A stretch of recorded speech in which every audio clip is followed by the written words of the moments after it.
Welcome to LOA Today. I'm Walt here with life coach Cindy Chavez. Today is Wednesday, June the 17th, 2020. It's 4 p.m. New York time. And wherever you are in the world, thank you for joining us for another episode of LOA Today, your daily dose of happy. And I was just telling you, Cindy, before the show that I have a new process that I started today. And I can't say I pioneered it. I based it on our guest from yesterday. We had Dr. Ann Jensen on, a friend of Dan Mangana's, and she was telling us about her pure emotion approach to clearing old tapes, which is a really fascinating thing. And so I kind of took it and twisted it around because she was talking about getting rid of anger and all that kind of stuff from the past. I said, well, if you can use her technique, which is to get really, really, really angry about this thing that happened in the past and just, overextend it and make it huge for the purpose of releasing it. I wonder what happens if you do the same thing with a really good feeling emotion. So I woke up this morning and decided to give it a try and see what would happen. And I got in front of my mirror for my mirror exercise. And then I got to this thing I was going to do. And at first I was a little bit stumped, like, okay, so what do I focus on?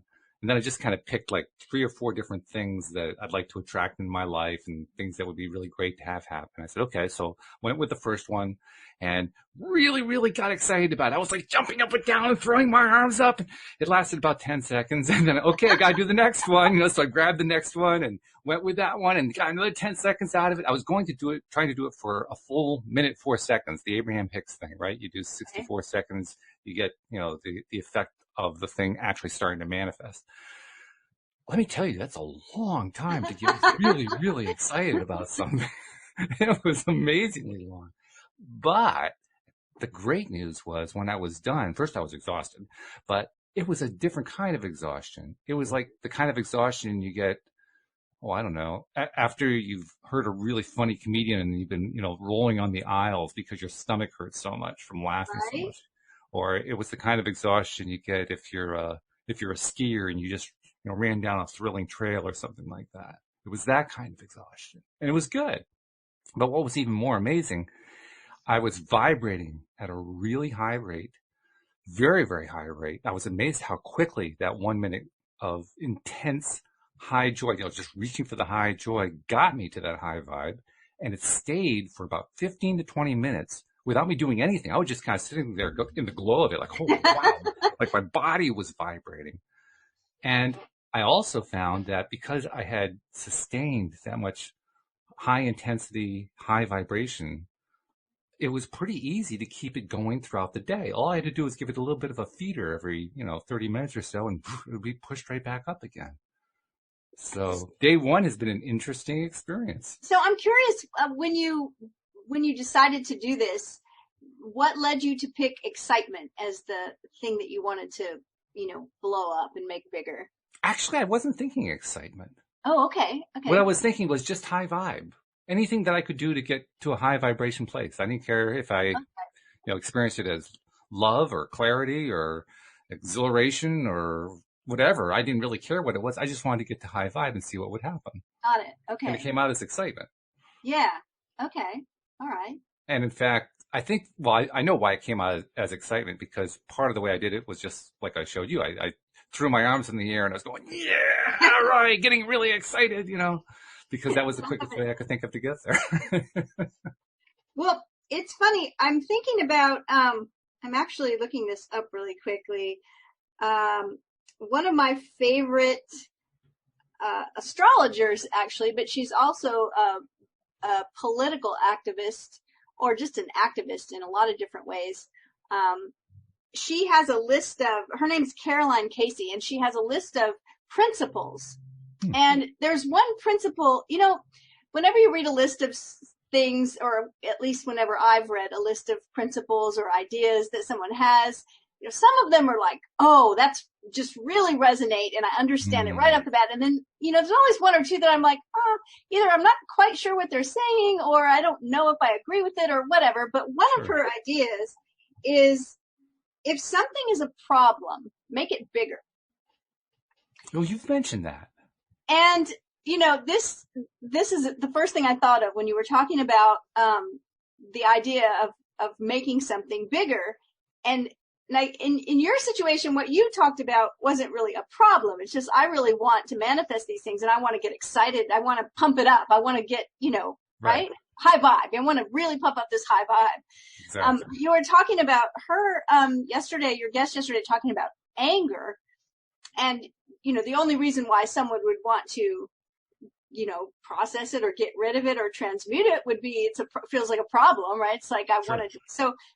That's what it reminded me of. It's like making it bigger. Right. And, it kind of got me to thinking about that, is that so many times these emotions that we have labeled as bad or wrong or problematic, they really do become a problem because we don't let them get big enough. We kind of smush them down and ignore them and not have much to do with them. And so I thought that was really profound, to just let it be as big as it needs to be, because then at that point, it's grown into something that it's processed itself, sort of, right? It's like instead of being ignored, it finally gets to have a life of its own. Now, of course, I realize we don't want things to have a life of their own where they, will end up having some kind of inappropriate display of anger or whatever. But I think that's really brilliant, to just let it get as big as it can get. And then that you turned this on its head, sort of, and decided, well, what if I do that with an emotion that feels really bad? I figured if it works with what we call the negative emotions, it should work with what we call the positive emotions. It should be just as effective either direction, I would think, Well, the thing I love about it, you said when I got up to do my mirror work, and I've been thinking so much for the past year or two, we've talked a lot about mirror work, and I've given clients, assignments of doing mirror work. I've done mirror work myself. And thinking about the mirror neurons. Yeah. Right? I mean, that's why mirror work works. Right, exactly. Because our brain starts to relate to whatever it is we're saying. Yes. It's the empathy that is built into us as human beings that we show to other people. Mm-hmm. Right? It's like that little saying that, if we treated our friends the way we treat ourselves, we'd all be in jail. Yeah, right. Like we generally sometimes treat others in a way that we don't give ourselves that same level of love and compassion. And so the mirror neurons help us do that. And mirror work does the same exact thing with our brain by looking into a mirror. So I love this idea of, and 1 minute, that's so short. I mean, it didn't feel short when you were trying to keep going. No, it felt exhausting. I mean, if I'd gone for 5 minutes, I probably would have been on the floor gasping for breath. But yeah. So I see that. That's really interesting. I know with emotions that don't feel like they're going to be so comfortable, like sadness or anger, a lot of people are afraid to feel them because it feels uncertain and they don't know what's going to happen. But usually, if we'll let ourselves feel them in their fullness, it's not as bad as we think it's going to be, and they dissipate rather quickly if we will give them that space to exist. Which is the point, right? To let them get out so that they don't haunt us anymore, so that we don't focus there anymore. Yeah. I was listening to something today. I am not an expert here. I know like 30 seconds worth of information about it because that's what I listen to. But it was that they are in psychology using MDMA, which is the active ingredient, I guess, in the club drug ecstasy. They're using it to deal with post-traumatic stress, especially in like combat veterans that come back and want to commit suicide because they're so troubled because they cannot get these pictures out of their mind, because they cannot get these experiences they've had to settle down, and they go through life on the edge of a panic attack all the time. And the reason why this works, I think, the one little clip I heard anyway that was very interesting, because they're saying that 1 or 2 sessions, the one man said it was like doing 15 years worth of therapy in one night. Wow. But it's because it has some kind of effect on the amygdala, which is the part of our brain that freaks out and gets scared, right? It unhooks that from the experience, is what I understood the interview to say, to the degree that these people that are suffering with this can talk about their past experience without getting triggered at all. it's like they're telling you something they read in a book, right? Because suddenly it's not connected to that part of their brain anymore. And afterwards, that it seems that this new experience of being able to process all of this without any triggering is still there. And people that have had one of these sessions or, a month's worth of to process a year later are still not having any PTSD. And I thought it was like, right? Yeah. So it's all our brain. Our brain is like amazing. And if we can just figure out, like this, you've got a new process and it works. So processes. It's especially poignant because last Friday we had a return guest. This is a client actually of Linda Armstrong's. He's a former military guy. His name is Harold Peck, Chief Harold Peck. And he's a great guy. He's a really interesting guy. Because he is completely salt of the earth type communicator. So he mixes in 4-letter words and, everything is the way you'd expect a military guy who's just, a plain military guy to talk. And he talks about the stuff that we talk about here because he used to be a doubter of it. And then he had a couple of near-death experiences that really transformed him. So now wow. he spends a lot of time talking about what he calls hippie shit. And and he's fabulous. He's wonderful. He's actually about to embark on a 500-mile walk across Colorado. And part of his goal is for himself just to get out there. And part of it is to raise awareness for among the public about veterans who have PTSD. Oh, wow. So I'm wondering if he's aware of the study that you're talking about. Well, the person to go to is because the reason I knew about it is because I'm on Tim Ferriss's mailing list. Okay. And so Tim Ferriss wrote a book. His first book, I think, that was really popular was The 4-Hour Work Week. Mm-hmm. And then he wrote a book.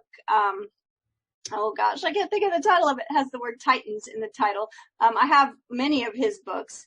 And he is the one that's he is one of the people that's sort of spearheading this and really pushing for it to be a thing because there's lots of research that's been being done for the past decade. And so he mentioned it in detail in an email that he sent out this week. And there was a link to a video and I watched about 30 seconds of it and then something happened and I had to leave it. It's probably paused on one of these tabs on my computer.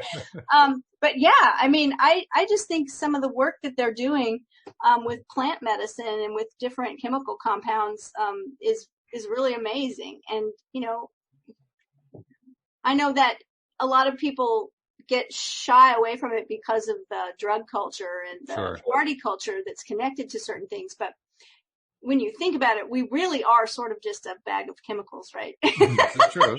Everything that happens that we experience is all just some kind of chemical process. So it's like, okay, let's just see, what can happen. But they're getting results that are amazing. And to think of someone suffering for decades with PTSD, where literally I heard the one man who was a combat veteran said something like, it really struck me. He said something like, we knew that we were willing to give our life for our country, but it turned out it wasn't just in Iraq. It wasn't just in Afghanistan. Right. It was the rest of our life, every day of our life, even after we were home, because our lives are so, messed up from what we've gone through. And we've given our whole life. Like we can't even have a normal life. We thought, oh my gosh, that's just heartbreaking. So I don't know. It was really cool. So maybe, I'm going to pass it along to him. Excuse me. Maybe he's listening. I think this is the gentleman that gave us a comment that I it's him. Yeah, it's the same one.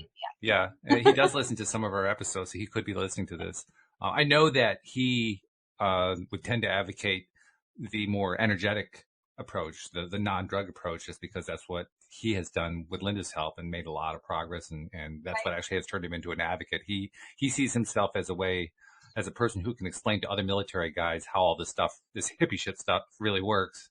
And that they will listen to him. Yeah, exactly. He's one of their own. Yeah, that's great. That's fantastic. Yeah. But still, I mean, knowledge is power. So I'll pass it along and maybe he can get something good out of it, Yeah.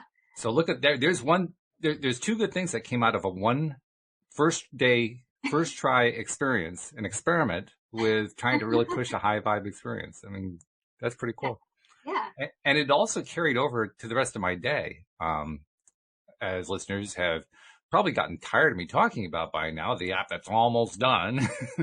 I was working on the app that was almost done today. And that setup that I did this morning, I call it a setup deliberately, literally set me up to maintain a much higher level of concentration than I've been able to achieve in months. Now, can I say that's the thing? Because you talked about this with me before we came on the air today. Mm-hmm. That's the thing that really got my attention. Yeah. Not just that, oh, wow, I really was able to pump up the good vibes and I felt all this great energy and I was just really buzzing. But when you said it seemed to be able to affect my concentration and my focus. Yes. To a great deal. Like the rest of the morning when I was working, I thought, okay, now I'm really interested. Because not just the rest of the morning, up until the point 15 minutes before the show where we were. Okay, so pretty much the whole day. Yeah. It's after 4:00 for you, so that's exactly. pretty much the end of my work day. Right. Yeah, and that's exactly what has happened, and I'm still feeling it. I mean, when earlier in the show where I did the demonstration, I threw my arms up in the air. That just relifted. It's like the whole thing came back. So like you moved your body and you employed a little kinetic energy there, and it like reactivated. Yeah. All those endorphins that had been stirred around this morning are still swimming around apparently, and all they need is just a little bit of a nudge, and they just activate again. So tell me this: was there any? Did you use any kind of words, any verbal affirmations, any statements, No. or were you just thinking about the success of whatever? I mean, how are you doing this besides moving your body around? And well, the office that I use is basically a second bedroom in our apartment, and it's on the other end of the apartment, but it's not a real big apartment. I mean, we're talking, 900 square feet. We're not talking about a huge apartment here. Okay. So while it's separated, I mean, it's close enough to our bedroom that I could be waking Louise up, because this was pretty early in the morning. This was like 5:30 a.m. and I didn't want to wake her up. My. So I was doing it silently. So I was doing the thing, and I was like really, really soft, but I was pretending I was shouting. Okay. All right. All these details are helpful, because when you go to put a new process into application, it's helpful to understand it all. So. And I mean, after one day, this is not something I've read about anywhere. It's not something I've studied anywhere. So I'm kind of making it up as I go along, which means anyone who is listening who decides to try it, send me your details too, because I'm still learning how to make this thing work. All I know is I got this really interesting result on day one. Beyond that, I don't know what's going to happen here. Yeah. Well, and you incorporated it into your mirror work, right? Which was already a habit. Mm-hmm. And we've talked about this before. That is one of my best friends, Jackie Gates. Something she taught me was habits, the idea of habit stacking. Which is when you're wanting to develop a new habit, to stack it on top of another habit that it's already an actual habit that you do every day without fail. It's just a habit. You do it to connect it somehow to that habit. And that way it's easier for you to just begin doing it all the time. So I love that you connected it to the mirror work. And I did do it intentionally. That's the best part. It was just, that's what I did this morning. That was the whole thing. There was no plan. There was just get up and do it and see what happens. And it's an experiment. I think probably the closest thing I had to a plan was I didn't know how, but somehow as fast as possible, I was going to reach that high vibe state. I was just going to do whatever it took. I was going to throw my arms in the air. I was going to pretend like I was shouting to the moon. I was going to do whatever it took to get there. And I got there really quickly. Really quickly. I mean, we've talked often about how it can take quite some time to climb that emotional guidance scale. And it's not like I've been living in the lower end of it lately. I have not been. I've been living in the higher end. But still, that's important to know. It is, yes. Yeah. It probably would have been a much bigger challenge for me if I had been starting at that lower vibe level, and I would have also not expected myself to reach that highest level. It would have been more like, I wonder how far up the scale I can climb. Well, and plus if you were at that very low vibe level, you could have used her technique for making that lower vibe bigger enough to Absolutely. burst the bubble of it, so to speak, so they Right. Yeah. start moving up the scale. I But yeah, suspect that it's probably two ways of doing the same thing, really, when it yeah, comes down to it. it's just like a magnifier. Yeah. It's a good word for it. It's a Yeah, magnifier. I like it.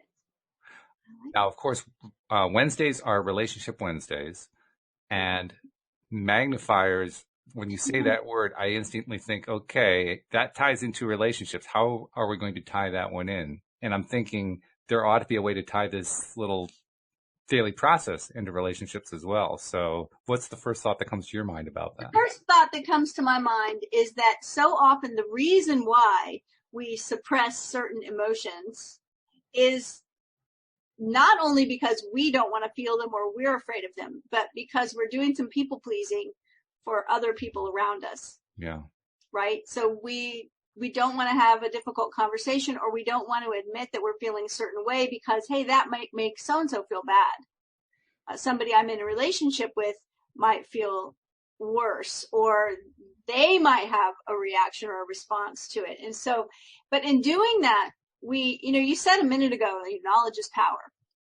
And I have been teaching for the past 2 weeks. I've been doing videos about personal power. And that's one of the things I actually did a video yesterday about knowledge is power. Well, no kidding. And the idea of, if anybody that's ever taken a class with me, one of the first things I will say is I want you to come into this class and I want you to immediately ditch 2 ideas that are at the opposite ends of ideas that may come into your mind about learning. And the first one is, oh, I already know this.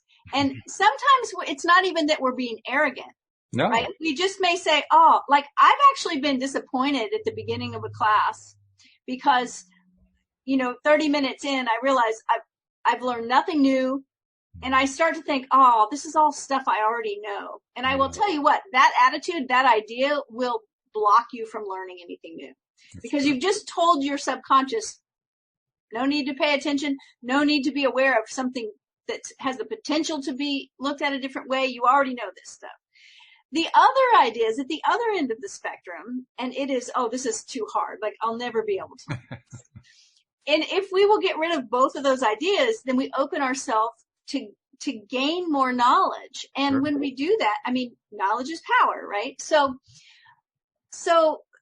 that's important to our own sense of personal power. And so is the ability to express these emotions that we're talking about in a way where we stay in our power. Mm. And so this is more language tweaks that I talk about all the time, but one of them is, and in relationships specifically, where people say, you made me upset. Yeah. You make me mad. You made me feel bad about myself. You made me, you made me. And when we do that, we're automatically putting ourselves down at the bottom of that emotional scale into victim energy mode that says, you have control over how I feel. Mm-hmm. And that's not a very powerful place to be.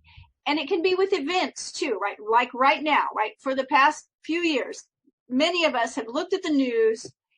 My husband said, how many times a day do I look at the news and say, oh my God, right?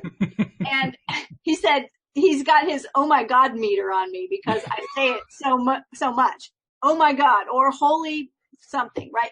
Right. So, but the deal is that I can, when I express how I'm feeling about something, or we can all do this, it's a great thing to learn, is to say, oh, when I see that, I feel so angry. Instead of that makes me angry. Mm-hmm. It's subtle, but one of those statements is saying, I have certain values, and when I see this happening, or I hear about this, my response is that I feel angry. Mm-hmm. The other statement is saying that this external event has the power to decide my feelings for me. Yes. And so when we, our words are so powerful. And what about the other way we express? Sometimes we say, I am angry. I am sad. I am frustrated. And I know that I do this, right? But I'm working on changing that up to where I say, I feel angry. I feel frustrated. I feel sad. Why? What's the big deal? What's the big difference? Well, the big difference is that I am statements are really powerful. Mm-hmm. And I am more than a single emotion. Absolutely. I am more than anger, right? I am multifaceted. I am a complex human being like we all are. And I can't define myself with one emotion that's out there. Do I feel angry sometimes? Sure. Do I feel happy? Do I feel sad? Do I feel frustrated? Do I feel excited? Do I feel elated? Yes, I feel all of those things. But to say I am something, I've just squished myself into this narrow definition. And so these might sound like just semantics, but they're actually really powerful tools that we can use, is to train ourselves to say, I feel a certain way, instead of you make me this, or I am this. And in relationship, here's why this is so important. One of my favorite quotes, it's Benjamin Disraeli said, never apologize for emotion, because when you do, you're apologizing for the truth. And in order for us to have relationships that are real, we have to be real. And so to be able to say, I feel a certain way when this happens, it's very, very important to a relationship for the relationship to be built on honesty. And I don't mean that we lie to each other, but we do. We lie all the time when we say everything's okay and we really don't feel like it's okay. That's true. Yeah. Right? And so if we would just speak our own truth and be okay with that, and also be okay with our partners and our friends speaking their truth to us, if we can keep it about ourselves and not point fingers, that helps a lot. You know how moms of large families, if they're trying to call one of the kids and they can't remember that kid's name because there's so many of them, they run through the list. So it's Tommy, Sandy, Jody, they'll just run through the whole thing trying to find the name, right? That's the way it feels for me when I recognize that I'm doing what you're talking about. And so I start off with, he makes me think, no, I think, it's like stutter, stutter, stutter until I finally get to I feel. Right. But you know what? I just said this in a video I made. I said, when you start this, you will catch yourself. Mm-hmm. You'll say, oh, that makes me so mad. And 10 minutes later, you'll realize, oh, and then pretty soon it'll be like a minute later, and pretty soon you'll be in the middle of saying it and you catch yourself, like you just said. Right. That's always progress when we catch ourselves in the middle of something, because at one time we didn't notice we were doing it at all. That's right. Yeah. And so when we start noticing after the fact and then in the middle of it, and then we'll start catching ourselves right before, it's like, I feel, we just catch ourselves. So it's important to be able to express your emotions, especially if you're in a relationship or a friendship, and you can't express your emotions. If you know how to express them appropriately, and sometimes it's just saying them, like, I feel angry. Mm-hmm. That might be surprising to some people, but just verbalizing, I feel so angry about this. And you see how I said that? Like, I'm not screaming. I'm not throwing things. I'm not cussing anybody out. I'm just saying, I feel really angry about this. Sometimes that's enough to release that emotion, because we've recognized it. We've honored it. And so when I say you have to, that it's good for a relationship to be honest about your emotions, being able to express them. I mean, just like I express that. I don't mean in an inappropriate display. Like, right. You're going to have to be okay with me throwing stuff at your head because that's what I do when I'm angry. That's not what I mean. No. It's never okay to be violent. But just to be, if you're in a place where your emotions are not honored and respected by you or by someone else, then there's work to be done. And this is part of the work, because, nobody likes to be blamed. And the energy of blame is also a very low vibration of energy. Sure. And I don't want to be in a relationship where someone's always feeling bad and then telling me I'm the one making them feel bad, right? Nobody wants that. So, but it's different when someone says to me, when you said this, I felt so sad, or I felt so angry. Then we can talk about it. and figure out why, because your emotions and how you feel are always connected to some value system you have. Sure. Oh, yeah.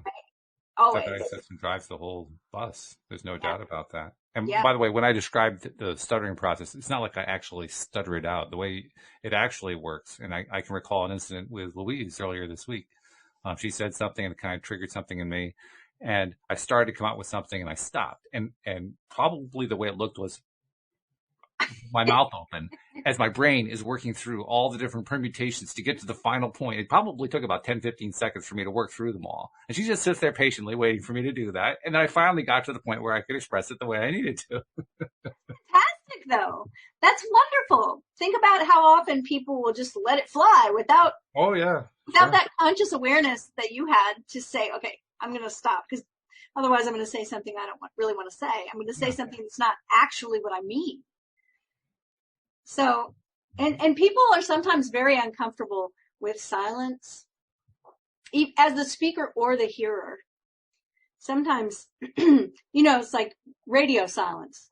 Oh, yeah. Not a good thing, right? So sometimes people are very uncomfortable with taking the time they need to actually process and figure out what they need to say, but it's always worth it. I agree. It's totally worth it. And it's especially worth it in a relationship. I mean, I was talking about it's happening with Louise. Louise and I do this fairly frequently. I mean, we have a great relationship, but it's not like neither one of us ever have any unpleasant emotions going on, because like anybody else we do, it's just we've learned how to process it without taking it out on the other person. And that's amazingly, it's an amazingly effective way to keep the relationship strong. It's a necessary life skill for relationships. Absolutely. I agree. Yes. Yeah. So even if you're not in a relationship, it's good to work on that. Oh, well, you are in a relationship because you're in a relationship with yourself. True. And you're in a relationship with your values and with the rest of the world. And so I actually encourage people to do this, even if they're by themselves. And say they're by themselves and they turn on the news or the radio and they hear about something and they have an emotion. It triggers an emotion. To speak it, you turn on, you're driving in your car and you see an accident with an ambulance on the side of the road. Now, see the face you made? Nobody likes to see that, right? It's like, oh my gosh, someone's gotten hurt. So identify that feeling and say it. You may be all alone in your car. Oh, I feel worried about those people. I feel sad when I see an ambulance. I feel scared for my own safety when I see car wrecks. Whatever it is that you feel, because in doing this, you're actually learning, you're training yourself to have a wider emotional vocabulary, which is very, very useful, because when you can identify how you feel and you know the word to identify it, then you can figure out what that's attached to, what your need is. Because remember, when we're feeling something that feels good or pleasurable or comfortable, it's always because we have a need that's being met. If you're listening to our podcast and you're really enjoying what you're hearing, it's because one of your needs is to either be entertained or get more knowledge or, hear voices, whatever. I mean, there's something that you need that you're getting right now. If you're enjoying it. If something's going on in your life and you don't feel comfortable and maybe you feel uncomfortable or you feel painful about it, then it's just that you have a need that's not being met. Think about when you haven't eaten and you start to feel grouchy or you have hunger pains or whatever. None of that feels comfortable. You just need food. You have a need that's not met. It's really simple. So all of those emotions are always attached to some need. And when your vocabulary for your emotions is wide, it makes it so much easier to figure out what it is, what it's attached to.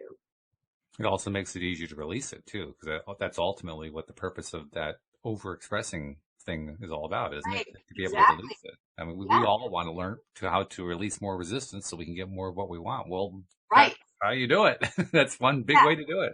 Yeah, it's a like you said, I have a new process as a noun. Yes. But this is actually, it's the verb too. You are processing that emotion when you make it bigger, when you recognize it, when you verbalize, I feel whatever. That's all part of processing it. And then you can move past it in an easier way. Do we have Josie's posting in our live stream. I wanted to share what she's talking about here and get some reaction from you. She says, in Gary Zukav's book, Seed of the Soul, he discussed how a major issue of being part of the Army for him was trying to feel superior. And he then realized this macho way of being was an inauthentic power. And then she follows up by saying, journaling allows us to be honest with our emotions without being judged for it, don't you think? Yeah, two things that I want to address that came up. It's a great book, by the way. If anybody wants a great book to read, it's been around a long time and it's very, very good. And if I recall correctly, it's a book that I think Oprah said gave her like such an aha moment that it changed her life in every way at the point that she read that book. It's really good. When you talk about feeling superior, that is not personal power. It's power over someone else, right? And that is how some people attempt to have some power, is to have power over other people or things. Right. And the part about that that makes it difficult is that means that power was attached to like his military career. And then if he retires and he's not active duty anymore, then that power is, some of it's waned, right? And then he doesn't feel as powerful because he doesn't have the level of power over other people. So all of the tips and things that I help people with around their personal power, none of it will ever be diminished because it's power that resides within you. It's not attached to a job or a title, and so it doesn't go away. When those things go away, no matter what's going on in your life, you can still have this level of personal power. And then journaling, yes. I think I told this story before. It was so funny. About, maybe 10 or 12 years ago, I was facilitating a class for the staff of a very well-known kind of natural grocery store. The staff was being facilitated through a program that I did that had to do with the Artist's Way book. And one of the exercises in that book is journaling, but it's a particular method. It's called morning pages, and it's 3 pages written longhand. Wow. Every morning, pretty much before you do anything else. Some people like do it, after their shower and after their breakfast and with their coffee. But I mean, it's at the beginning of the day. And it's just stream of consciousness. Like one of the instructions for morning pages is if you can't think of anything to write, just write, I can't think of anything to write. I have morning pages that say I need more coffee. It's freezing in the house. Well, some of my morning pages become a list of this is what I have to do today, because it's sort of like a brain dump. It's just getting rid of all these thoughts that start to become cluttered. But another thing that happens in morning pages is processing emotions, being able, like you said, to process anger or frustration or sadness or fear or whatever it is with no one judging you, because it's just your journal and you're the only one in there, and just writing it out, letting it pour out, saying whatever you need to say. I've given assignments like that to coaching clients before. Had a coaching client, I remember about 8 or 9 years ago, that I said, when's the last time you got angry? Oh, I don't get angry. I never get angry. I said, I didn't think so. So this is your assignment for this week. I want you to just get angry. You can do it in a journal, is what I said. I don't want you don't have to go scream at anybody. I want you to just get a journal, and I want you to just figure that out and get as angry as you can in there. Just go ahead and let yourself do it. Turned out, it took her 20 or 30 minutes, and it was a life-changing assignment. Why? Well, because, yes, we all have things we get angry about. And if we don't admit it, at least to ourselves, and process it, it just hangs there, right? So, yeah, I think journaling is a wonderful thing. And the funny part about that story is that we had 3 people facilitating maybe 12 employees. And one of the employees two of the employees in the first 3 weeks, and they both said it was due to the morning pages, not to all the other stuff in the program. It was just everyone in there said, this journaling is so powerful. And two of them decided to quit their job. One of them decided to sell everything they owned and get a motorhome and take off across the country because that's something they had always wanted to do. And I was like, we're not going to be invited back to teach this for any other corporate group because everywhere we go and teach it, everyone quits their job. Oh, that's funny. I'll tell you what, I don't know who was managing that particular company, but if it were me, I'd be grateful for that because I want people working for me who want to be working there, that's like, that's part of their DNA. This is something that's really important to them. I don't want somebody there who's just drawing a paycheck and they're not really happy. They really should be doing something else because they're just going to hold everybody else back. So yeah, send them on their way. I mean, wish them well and enjoy their retirement. Don't drive the motorhome crazy, but, have a good time. I tell you, it was such a great program that I was impressed that a company would pay for it to have their employees take it because it was so freeing and liberating. And, so the results of it were always really good. But I have to say, I'm in agreement with the participants. The program is great. The book, The Artist's Way, is a fantastic book. It's been around forever. But the morning pages are one thing that runs the whole course of the program. And it was really, really powerful. And any time in my own life where I start to get, I don't even know what the best words are to say, but maybe overwhelmed, confused, feel like I don't have real clarity about what my next steps are. I always have this, yes, that's what I need to do. And I start journaling. And by the way, people that are listeners and subscribers from our podcast will know that months ago, I could not write or type because my thumb and my wrist were so messed up. And then it was about 65% better, all the way better. Ooh. I'm writing in a journal morning and evening. And that's doubly impressive to me. And I'll tell you why. It's because I have done so little writing over the last 40 years that if I write, I do this now, I'm writing hashtags as we're going along. 2 hashtags, my hand goes into a cramp.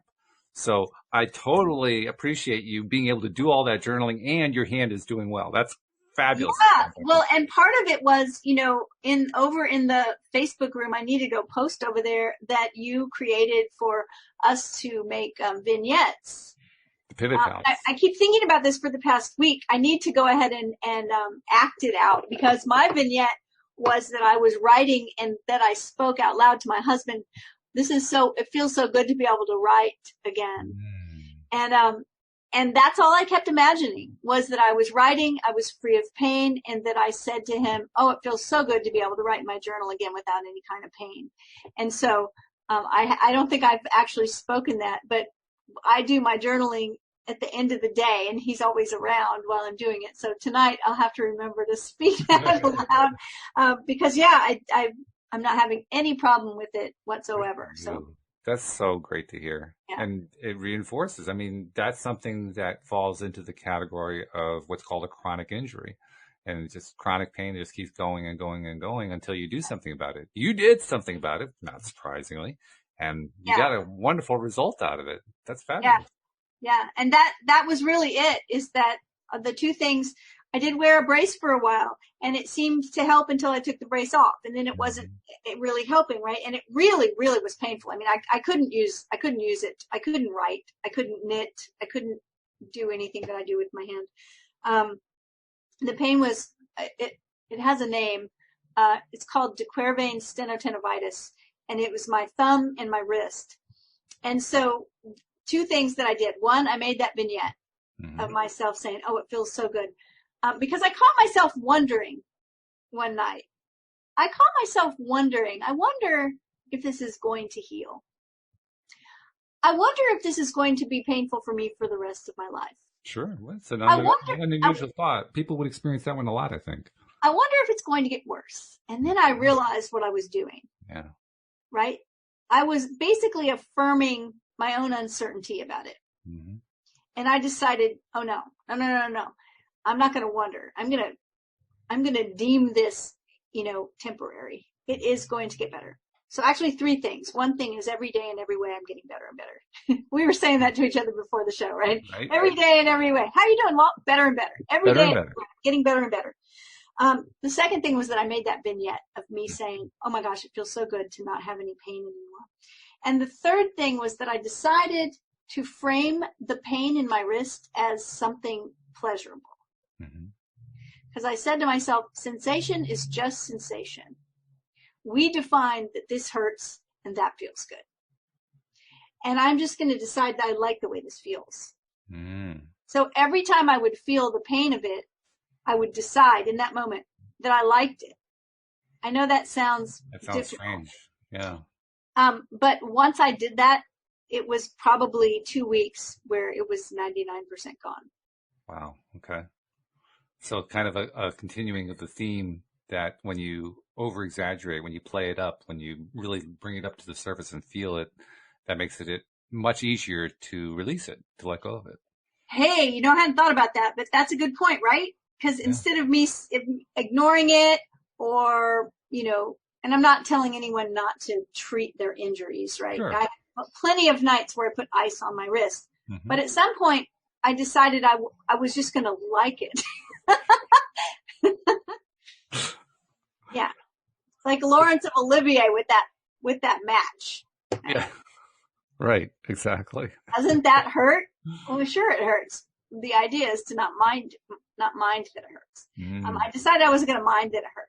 And I don't know. I have results, folks. I had to tell you also, I forgot about this earlier when I was telling the story about my new process, but at one point about 30 to 45 seconds in, I was reaching for the next thing. What's the next thing? And the first thing that came to my mind was your old mantra, I feel rich, I feel rich. And let me tell you, It worked nicely. It worked beautifully.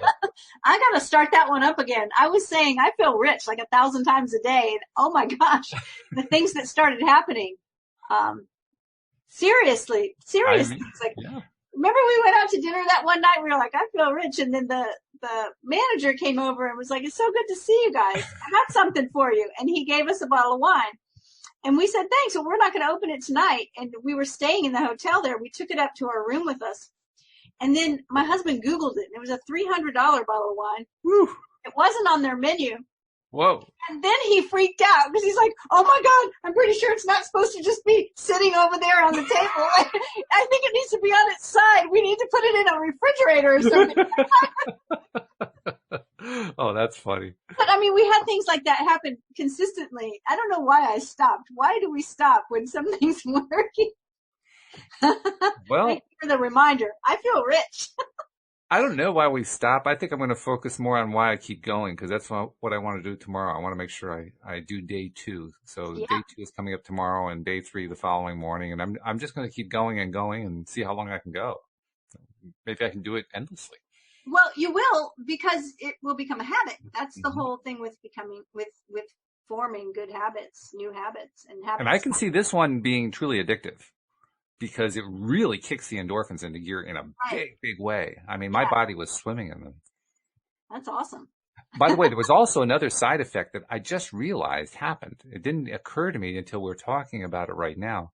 But I mentioned how I was doing this quietly because I didn't want to wake my wife up. Well, I was going to ask you if you thought that was part of what made it successful. Well, in a way, I'll tell you why. Because about 5 to 10 minutes later, I'm still experiencing the buzz, of course.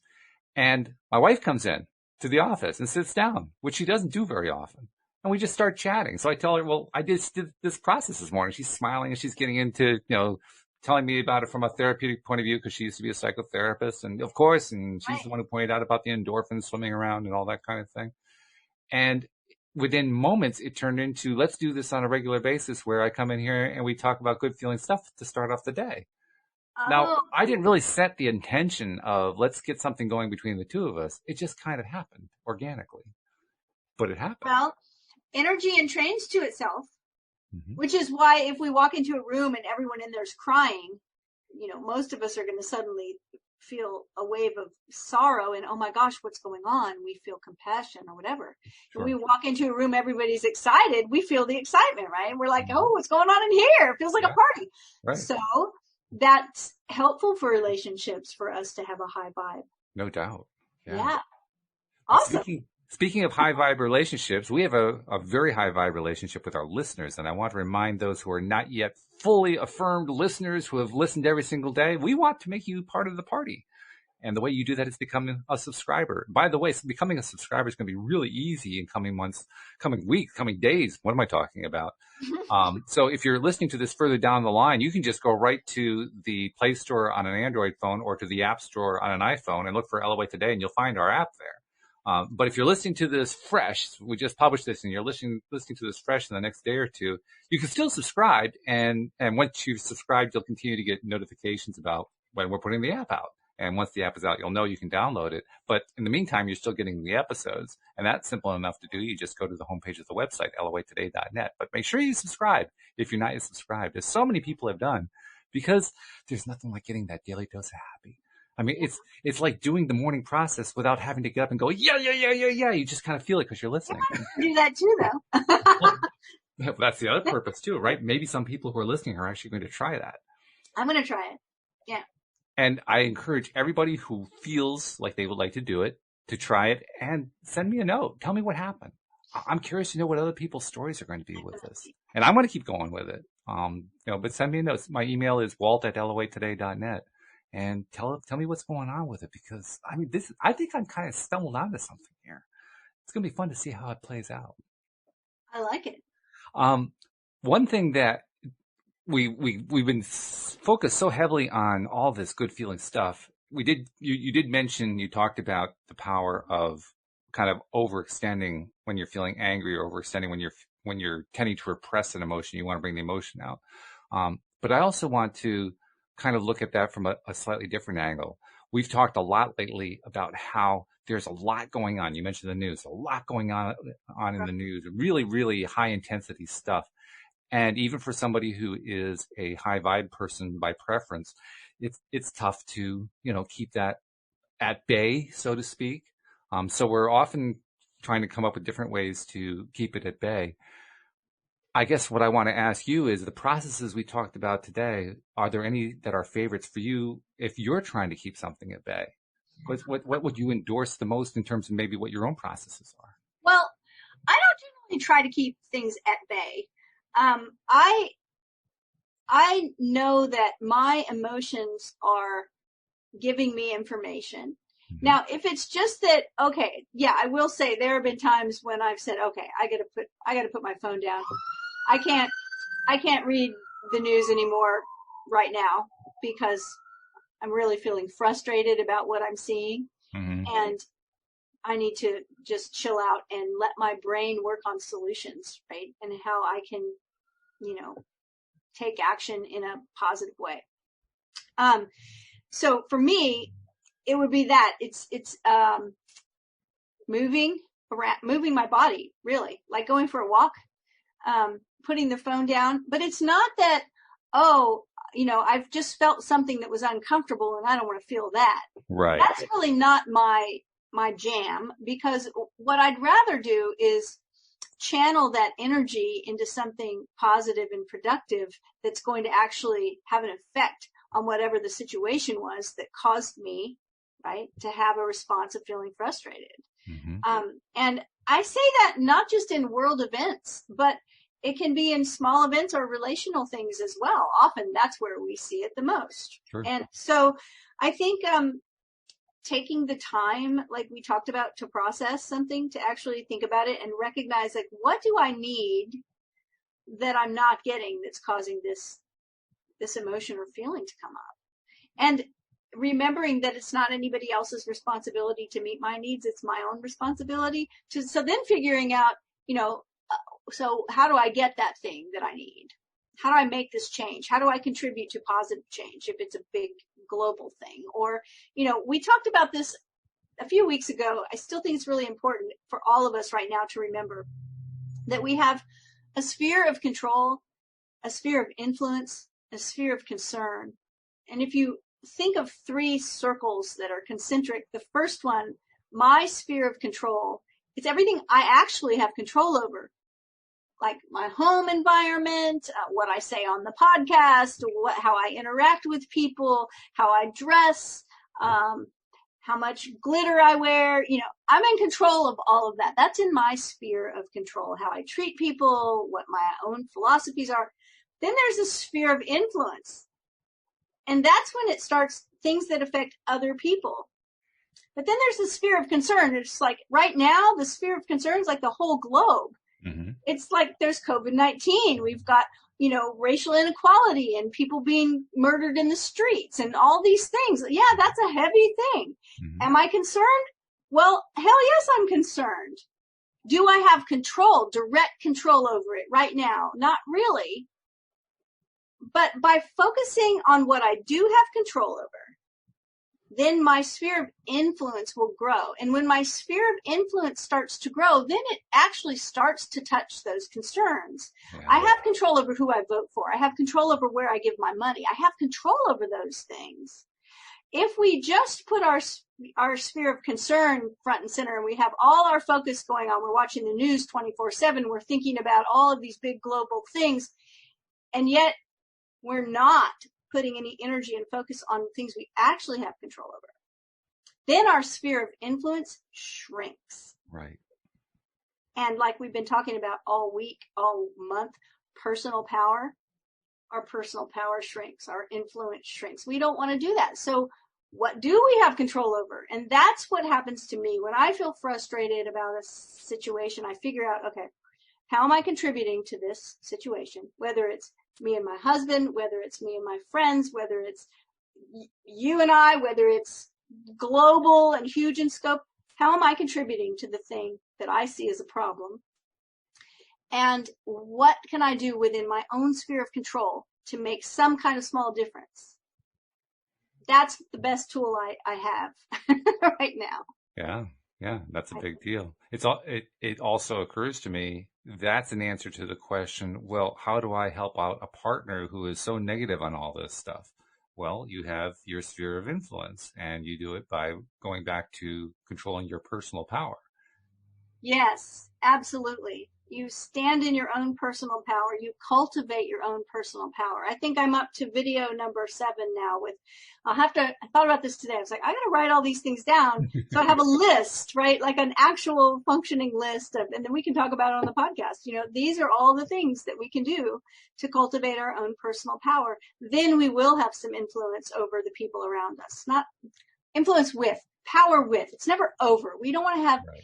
We don't have control over them. We don't have power over them. We want to have influence with them. And influence is a two-way street. In order for me to have influence with you, I have to be willing for you to influence me.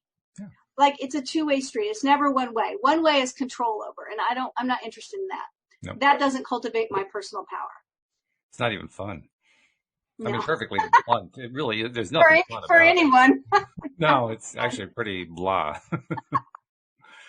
A funny thing happens too. The more that we stick with our personal power, that's when we get these weird synchronicity type events where all of a sudden out of nowhere, that person that we were trying to influence, but we really didn't know what to do. So we went to our own personal power, just suddenly blurts out something completely new that they had never blurted out before. And we said, where did that come from? Yeah. Without realizing that we were the model. We were the influence just because of who we are and how we vibrate and what we focus on. We provide influence and we didn't even know we were doing it. Correct. Which is Takes fun. Time. It's fun. It's a lot of fun.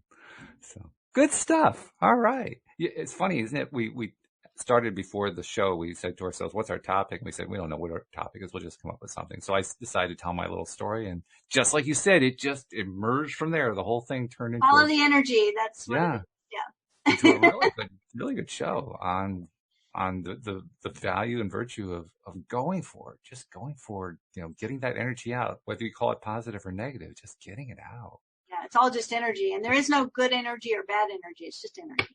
Mm-hmm. Good stuff. So thank you very much once again, Cindy. As usual, your valued counsel is valued. Thank you for having me.